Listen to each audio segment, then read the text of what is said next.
అందరికీ నమస్తే అండి. Welcome to our channel.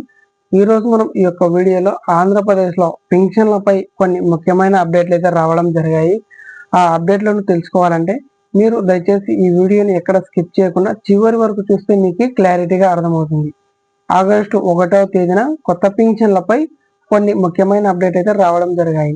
ఆ అప్డేట్ను తెలుసుకోవాలంటే మీరు దయచేసి ఈ వీడియోని ఎక్కడ స్కిప్ చేయకుండా చివరి వరకు చూస్తే మీకు క్లారిటీగా అర్థమవుతుంది. అలాగే మీకు ఈ వీడియో నచ్చినట్లయితే లైక్ చేయండి. మీరు లైక్ చేయడం వల్ల ఈ సమాచారం మరికొంతమందికి రీచ్ అయ్యి వాళ్ళకి ఉపయోగపడే విధంగా ఉంటుంది. కొత్త వాళ్ళు చూసినట్లయితే సబ్స్క్రైబ్ చేసుకోండి. మనం వివరాల్లోకి వచ్చినట్లయితే మన ఆంధ్రప్రదేశ్లో ముఖ్యమంత్రి నారా చంద్రబాబు నాయుడు గారు పింఛన్ల పంపిణీపై ఏదో ఒక గ్రామానికి వెళ్ళి పింఛన్లు పంపిణీ చేయడం అయితే జరుగుతుంది. అయితే ఈసారి మనం ఇక్కడ చూసుకున్నట్లయితే మనకు కడప జిల్లా జమ్ములమడుగు నియోజకవర్గంలో కుండి అనే గ్రామంలో పింఛన్ల పంపిణీ కార్యక్రమంలో ముఖ్యమంత్రి నారా చంద్రబాబు నాయుడు గారు పింఛన్ల పంపిణీ కార్యక్రమంలో పాల్గొనడం జరిగింది. అయితే ప్రతి నెల పింఛన్ల పంపిణీ కార్యక్రమంలో కొన్ని కొత్త పింఛన్లు అయితే యాడ్ అయ్యాయన్నమాట. ఆ కొత్త పింఛన్లు ఏంటి అంటే స్పోర్ట్స్ పింఛన్లు. ఈ స్పోర్ట్స్ పింఛన్లు వచ్చేసి ఆంధ్రప్రదేశ్ రాష్ట్ర వ్యాప్తంగా 1,09,156 కొత్త పింఛన్లు మంజూరైనట్లు రాష్ట్ర ప్రభుత్వం వారు గుర్తించడం జరిగింది. అయితే ఇక్కడ కొన్ని జిల్లాల్లో ఈ స్పోర్ట్స్ పింఛన్లు పంపిణీ చేయడం జరుగుతుంది. కొన్ని జిల్లాల్లో అయితే ఈ స్పోర్ట్స్ పింఛన్లు పంపిణీ చేయడం లేదన్నమాట. ఎందుకంటే కొన్ని పింఛన్లు వచ్చేసి ఎమ్మెల్యేలు ఎంపీల చేతుల మీదుగా వారి పింఛన్లు పంపిణీ చేయాలని అయితే రాష్ట్ర ప్రభుత్వం ఆదేశాలు అయితే ఇవ్వడం జరిగింది. ఇక్కడ కొన్ని జిల్లాల్లో పింఛన్లు అనేది పంచడం జరుగుతుంది. కొన్ని జిల్లాల్లో నియోజకవర్గాల్లో అయితే పింఛన్ అయితే పంపిణీ చేయడం లేదన్నమాట. ఎందుకంటే ఎమ్మెల్యేలు ఎంపీల చేతి మీదుగా పంచాలని రాష్ట్ర ప్రభుత్వం వాళ్ళకి ఆదేశాలు అయితే ఇవ్వడం జరిగింది. ఇక్కడ అందరూ కంగారు పడాల్సిన అవసరం లేదనమాట. పింఛన్ తీసుకునే సమయంలో ఎవరైతే పింఛన్దారులు లబ్ధిదారులు ఉంటారో వారు ఖచ్చితంగా వారి యొక్క ఈకేవైసీని తీసుకోవడం జరుగుతుంది. ఎవరైతే ఇతర ప్రాంతాల్లో ఇతర జిల్లాల్లో వలసకు వెళ్ళిన వాళ్ళు ఎవరైతే అర్హులదారులు లబ్ధిదారులు పింఛన్దారులు ఉంటారో ఖచ్చితంగా వారి యొక్క గ్రామానికి వచ్చి ప్రతి నెల పింఛన్ తీసుకోవడం జరుగుతుందన్నమాట. ఇక్కడ వాళ్ళకి ఈ విషయం తెలియక చాలా మంది తీసుకొని వెళ్ళిపోవడం జరుగుతుంది. కొన్ని జిల్లాల్లో పంపిణీ అయితే లేదన్నమాట. ఎందుకంటే వారి చేతుల మీదుగా ఎమ్మెల్యేల చేతుల మీదుగా ఇవ్వాలని ఒక రోజు లేదా 2 రోజులు అంటే ఈ రోజు 2వ తేదీ లేదా 3వ తేదీ పంపిణీ చేయాలని అయితే వాళ్ళు నిర్ణయం తీసుకున్నారన్నమాట. ఆంధ్రప్రదేశ్ రాష్ట్ర వ్యాప్తంగా కొత్త పింఛన్లపై ఇప్పటి వరకు అయితే క్లారిటీ. కొత్త పింఛన్లు అయితే స్పోర్ట్స్ పింఛన్లు. ఎవరైతే గతంలో పింఛన్ తీసుకుంటూ భర్త చనిపోతే ఆ భర్త యొక్క పింఛన్ భార్యకు మార్చడానికి స్పోర్ట్స్ పింఛన్ అంటారు. ఇంకా ఎటువంటి పింఛన్లు కొత్త పింఛన్లు అయితే రాలేదన్నమాట. ఈ స్పోర్ట్స్ కేటగిరీ కింద పింఛన్ మాత్రమే రాష్ట్ర ప్రభుత్వం రిలీజ్ చేయడం జరిగింది. ఇంకా ఎటువంటి పింఛన్లపై అప్డేట్ అయితే ఇవ్వలేదు ఇప్పటి వరకు మీకు క్లారిటీ. అలాగే ఇందులో మరొక అప్డేట్ ఉంది పింఛన్లపై. ఆ మరొక అప్డేట్ ఏంటి అంటే ఆంధ్రప్రదేశ్ రాష్ట్ర వ్యాప్తంగా కొత్త పింఛన్లపై అదే దివ్యాంగుల పింఛన్లపై ఎక్కువగా బోగస్ పింఛన్లు ఉన్నాయని రాష్ట్ర ప్రభుత్వం అయితే గుర్తించడం జరిగింది. ఆ బోగస్ పింఛన్లు వేయడానికి రాష్ట్ర ప్రభుత్వం అయితే వెరిఫికేషన్ అయితే స్టార్ట్ చేయడం జరుగుతుంది.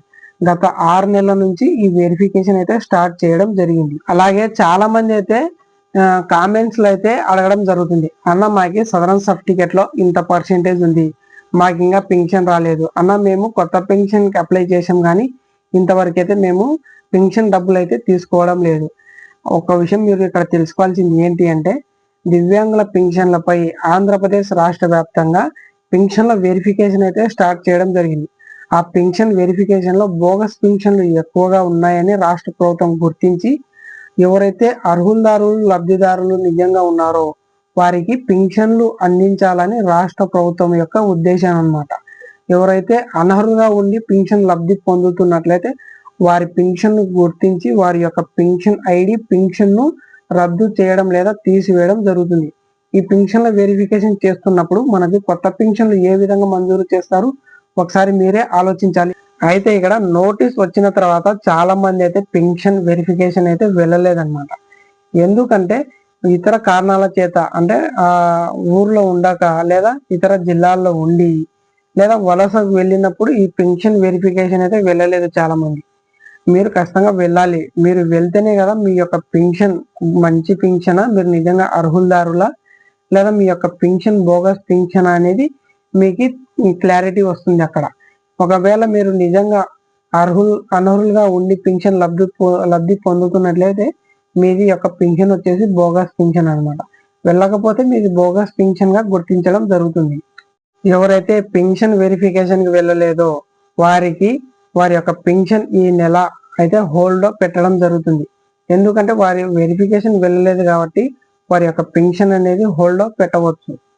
అయితే మీరు పెన్షన్ వెరిఫికేషన్ కి పోనందున ఎవరైతే పోని వారు ఉంటారో వారి యొక్క పెన్షన్ ఐడి ఉంటది కదా, ఆ పెన్షన్ ఐడిలో వారి యొక్క మొబైల్ నెంబర్ ఉంటుంది. వారి యొక్క మొబైల్ నెంబర్ కి SMS అయితే పంపడం జరిగింది రాష్ట్ర ప్రభుత్వం. ఆ SMS లో ఏముందంటే మీరు 2025 ఆగస్టు 1 నుండి మీ యొక్క పెన్షన్ అనేది హోల్డ్ పెట్టడం జరుగుతుంది. ఎందుకంటే మీరు వెరిఫికేషన్ కి వెళ్ళలేదు కాబట్టి మీ యొక్క పెన్షన్ ను హోల్డ్ పెట్టడం జరుగుతుందని పోని వారికి SMS పంపడం జరిగింది రాష్ట్ర ప్రభుత్వం అధికారులు అన్నమాట. ఇక్కడ మీరు గుర్తించాల్సిన విషయం. ఒకవేళ వెళ్ళుంటే మీకు తెలిసిండేది మీరు అర్హులా అనర్హులా అని మీకు అక్కడే క్లారిటీగా వస్తుంది. మీరు వెళ్తేనే కదా మీకు తెలిసేది. ఉదాహరణకు ఒక సైనికుడు వచ్చేసి యుద్ధానికి వెళ్ళినప్పుడు నేను పిరికివాడిని, నేను గెలవలేను అనుకుంటే అది కరెక్ట్ కాదు కదా. మనం పెన్షన్ వెరిఫికేషన్ ఉన్నప్పుడు పెన్షన్ వెరిఫికేషన్కి వెళ్ళాలి. యుద్ధానికి వెళ్తేనే కదా ఒకసారి యుద్ధంలో గెలుపు ఓటమి అనేది సహజం. ఒకసారి పిరికివాడిదే గెలుపు కావచ్చు, చెప్పలేం. మీరు వెరిఫికేషన్ వెళ్ళి ఉంటే మీ యొక్క పెన్షన్ అనేది లబ్ధి పొందవచ్చు. మీరు పెన్షన్ వెరిఫికేషన్ వెళ్ళకపోకుండా మీరు బోగస్ పెన్షన్ కానీ మీరే గుర్తించడం జరిగినట్లయితే అది కరెక్ట్ కాదు కదా. మీరు వెరిఫికేషన్ వెళ్ళి మీరు వెరిఫికేషన్ చేయించుకుంటే మీరు ఈ నెల పెన్షన్ లబ్ధి పొందేవారు. మీరు బోగస్ పెన్షన్ అనేది మీరు అనుకుంటే అది కరెక్ట్ కాదు. మీరు యుద్ధానికి వెళ్ళాలి. వెళ్తేనే మీరు ఓటమి లేదా గెలుపు అనేది ఏదో ఒకటి తెలియజేయడం జరుగుతుంది. పెన్షన్ వెరిఫికేషన్ చేసి మీకు తెలియజేయడం జరుగుతుంది. మీరు వెళ్ళాలి. వెళ్తేనే కదా మీకు క్లారిటీ వచ్చేది. అయితే ఇక్కడ దివ్యాంగుల పెన్షన్లో భాగంగా మనకి గతంలో పెన్షన్దారులు దివ్యాంగ పెన్షన్దారులు ఎవరైతే ఉన్నారో వారికి గ్రామ వార్డు సచివాలయం నుండి ఒక నోటీస్ అయితే రావడం జరిగింది. ఆ నోటీస్ ఏంటి అంటే మీరు పెన్షన్ లబ్ధి పొందుతున్నట్లయితే మీరు పెన్షన్ ఏదైతే వెరిఫికేషన్ చేయించుకోవాలి అని ఒక గ్రామ వార్డు సచివాలయం నుండి అధికారులకు పెన్షన్ లబ్ధి పొందే అధికారులకు ఎవరైతే ఉన్నారో వారికి నోటీస్ రావడం జరిగింది. ఆ నోటీసులో ఏముంది అంటే మీరు పెన్షన్ వెరిఫికేషన్ చేయించుకోవాలి. మీ యొక్క జిల్లా ఆసుపత్రికి వెళ్ళి ప్రభుత్వ ఆసుపత్రికి వెళ్ళి పెన్షన్ వెరిఫికేషన్ చేయించుకోవాలి అని మీకు నోటీస్ అయితే రావడం జరిగింది. ఆ నోటీస్ వచ్చిన తర్వాత చాలా మంది అయితే వెళ్ళి వెరిఫికేషన్ అయితే చేయించుకున్నారు. వెరిఫికేషన్ చేయించుకోని వాళ్ళకైతే ఈ నెల పెన్షన్ అయితే వారికి హోల్డ్ పెట్టడం జరుగుతుంది. ఎందుకంటే వారికి వెరిఫికేషన్ చేయించుకోలేదు కాబట్టి వారి పెన్షన్ యొక్క వాళ్ళైతే వెరిఫికేషన్ వెళ్ళలేదు. వారి యొక్క పెన్షన్ అయితే హోల్డ్ పెట్టడం జరుగుతుంది. ఎవరైతే పెన్షన్ కి వెరిఫికేషన్ కి వెళ్ళి వచ్చారో వారికి ఈ నెల అర్హులుగా ఉంటే వారి యొక్క పెన్షన్ ఈ నెల ఇవ్వడం జరుగుతుంది. ఆంధ్రప్రదేశ్ రాష్ట్ర వ్యాప్తంగా దివ్యాంగుల పెన్షన్లపై అలాగే కొత్త స్పోర్ట్స్ పెన్షన్లపై ప్రస్తుతానికి అప్డేట్ అయితే ఇది అన్నమాట. మీకు ఈ వీడియో నచ్చినట్లయితే లైక్ చేయండి. ఇలాంటి మోర్ అప్డేట్ జెన్యూన్ ఇన్ఫర్మేషన్ కోసం మన యొక్క ఛానల్ను సబ్స్క్రైబ్ చేసుకోండి. మీకు ఏదైనా డౌట్ ఉంటే కామెంట్లో తెలియజేయండి. ఇలాంటి మోర్ అప్డేట్ జెన్యూన్ ఇన్ఫర్మేషన్ కోసం మన యొక్క ఛానల్ను సబ్స్క్రైబ్ చేసుకోండి. Thanks for watching. జై హింద్.